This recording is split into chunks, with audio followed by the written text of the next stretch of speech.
요한복음 통하여 예수님의 제자의 삶 증거.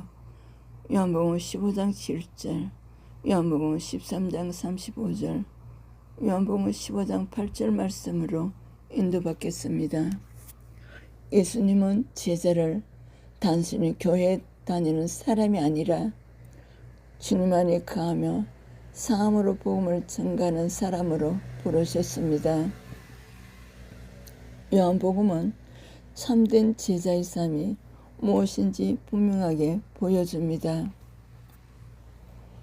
요한복음 15장 7절, 너희가 내 안에 거하고 내 말이 너희 안에 거하며 무엇이든지 원하는 대로 구하라. 말씀 순종의 증거가 나타납니다. 제자의 첫 번째 증거는 말씀 안에 거하며 예수님의 말씀을 듣는 것에 그치지 않고 순종하는 삶으로 나타납니다. 베드로는 말씀에 순종하여 사람 낳는 어부가 되었습니다. 제자들은 예수님의 말씀을 따라 세상을 변화시키는 복음의 전도자의 증인이 되었습니다. 교회 공동체에서 말씀 중심의 예배와 교제가 이루어지도록, 가정에서 가족 간의 대화와 경청이 말씀을 기준으로, 직장에서는 정직과 성실로 복음 전파의 사역으로 하나님의 영광을 드러내도록, 이웃에게는 하나님 말씀대로 섬기고 나누며 복음을 전파하는 살아가는 삶이 되도록, 말씀을 아는 사람이 아니라 말씀대로 사는 증거가 제자들이 됨을 나타냅니다. 서로 사랑하라. 사랑의 증거가 나타납니다. 요한복음 13장 35절, 너희가 서로 사랑하며 이로써 모든 사람이 너희가 내 제자인 줄 알리라. 예수님은 십자가 사랑으로 제자들을 사랑하셨습니다. 제자들의 두 번째 증거는 사랑의 삶입니다. 사랑은 감정이 아니라 행동입니다. 용서하는 사랑, 섬기는 사랑, 희생하는 사랑, 기다리는 사랑. 교회 공동체는 비판보다 격려가 많아야 합니다. 가정에서는 가장 가까운 사람을 먼저 사랑해야 합니다. 직장에서는 경쟁보다 배려와 협력을 사랑으로 선택하시기를, 이웃은 어려운 이웃을 돌아보고 섬길 수 있도록, 말이 아니라 삶으로서 나타나는 사랑을 할 때 제자의 증거입니다. 열매를 많이 맺는 삶, 성령의 열매의 증거. 요한복음 15장 8절, 너희가 열매를 많이 맺으며 내 아버지께 영광을 받으실 것이요 너희는 내 제자가 되리라. 예수님은 열매 없는 신앙이 아니라 풍성한 열매를 원하십니다. 가지가 포도나무에 붙어있을 때 열매를 맺듯이 성도는 예수님 안에서 말씀을 순종할 때 성령의 9가지 열매를 맺게 됩니다. 교회 공동체에서는 성령의 9가지 열매로 하나님 됨과 섬김의 열매로, 가정에서는 성령의 9가지 열매로 화목과 회복의 열매로, 직장에서는 성령의 9가지 열매로 신뢰와 성실의 열매로, 이웃에서는 성령의 9가지 열매로 전도와 선행의 열매로, 말뿐의 신앙이 아니라 변화된 인격과 삶이 나타납니다. 요한복음이 보여주는 참된 제자의 삶의 증거는 말씀 안에 거하며 순종하는 삶, 서로 사랑하는 삶, 성령의 열매를 맺는 삶, 교회 안에서뿐만 아니라 가정, 직장, 이웃 가운데 나타나는 삶입니다. 요한복음 15장 5절, 예수님은 우리에게 말씀하십니다. 나는 포도나무요 너희는 가지라. 그가 내 안에 내가 그 안에 거하며 사람이 열매를 많이 맺나니. 참된 제자는 예수님 안에 예수님 말씀의 순종으로 말씀의 열매, 사랑의 열매, 성령의 열매를 맺는 사람, 살아가는 삶입니다. 제자의 가치는 지식이 아니라 예수님을 닮아가는 삶의 열매로 나타납니다. 요한복음을 통하여 예수님께서 제자들에게 베푸신 은혜. 요한복음은 예수님께서 하나님 아들 그리스도이심을 믿게 하려 하시고, 요한복음 20장 31절 목적을 가지고 기록되었습니다. 이 복음서에는 예수님께서 제자들을 부르시고 가르치시고 사랑하고 끝까지 붙드시며 사명자를 세우시는 은혜가 풍성하게 나타납니다.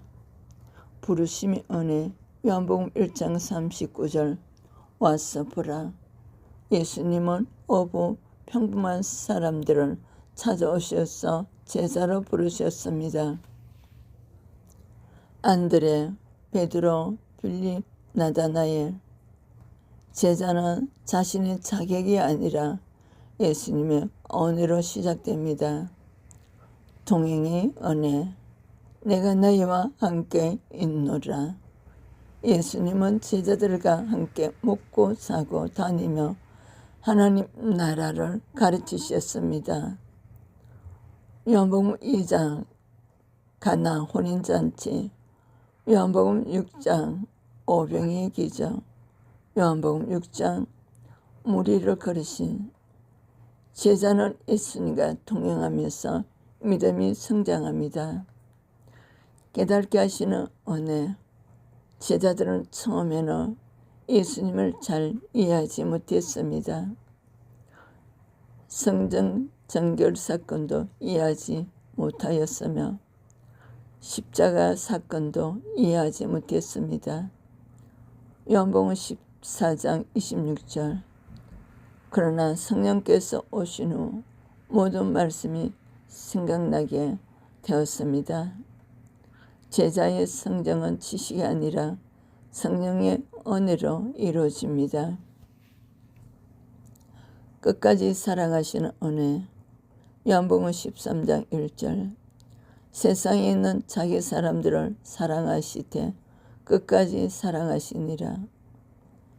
제자들이 연약함을 아심, 베드로의 부인을 아심, 도망갈 것도 아심, 그럼에도 버리지 않으셨습니다. 예수님의 사랑은 조건이 아니라 언약입니다. 중보하시는 은혜. 요한복음 17장은 예수님의 대제사장적 기도입니다. 예수님은 제자들을 위해 기도하셨습니다. 믿음을 지켜달라고, 하나 되게 해달라고, 거룩하게 해달라고, 영광에 참여하게 해달라고. 오늘도 예수님은 우리를 위해 중보하십니다. 사명 주시는 은혜. 아버지께서 나를 보내신 것 같이 나도 너희를 보내느라. 요한복음 20장 21절. 예수님은 제자들을 단순한 추종자가 아니라 사명자로 세우셨습니다. 복음 전파에, 교회를 세우며 하나님 나라 확장에. 은혜는 머무는 것이 아니라 흘러가는 것입니다. 성령 주시는 은혜. 요한복음 20장 22절. 성령을 받으라. 사도행전 1장에서 제자들은 두려움이 많은 사람들이었지만 성령을 받고 담대한 증인이 되었습니다. 성령은 능력의 영, 진리의 영, 위로의 영, 선교의 영으로 일하셨습니다. 요한복음서 제자들에게 주신 은혜는 오늘 우리에게도 동일합니다. 부르심의 은혜, 동행의 은혜, 깨달음의 은혜, 끝까지 사랑하시는 은혜, 중보의 은혜, 사명의 은혜, 성령의 함께 해주시는 보호의 은혜. 예수님은 제자들을 포기하지 않으셨고 오늘도 우리를 부르시고 붙드시고 복음의 정인으로 우리를 통하여서 일하십니다. 제자는 자신의 능력으로 사는 사람이 아니라 예수님의 은혜로 끝까지 붙들림받는 쓰임받는 사람입니다. 매일 요한복음 한 장씩 읽으며 예수님을 더 깊이 알아가기, 예수님 맡기신 한 영혼을 위해 성령으로 기도하고 성령으로 복음을 전해보세요. 기도. 주 예수님 요한복음에 나타난 제자들을 향한 은혜가 오늘 우리에게도 임하게 하옵소서. 우리를 부르시고 통행하시고 끝까지 사랑하시는 주님의 은혜를 잊지 않게 하소서. 성령으로 충만하게 하셔서 주님의 참된 제자로 살아가게 하시고 맡겨진 사명을 충성되게 감당하게 하옵소서. 예수 그리스도 이름으로 기도드립니다. 아멘. 구독, 좋아요, 알림으로 냉수 한 그릇 대접으로 하나님이 축복받으세요. 샬롬.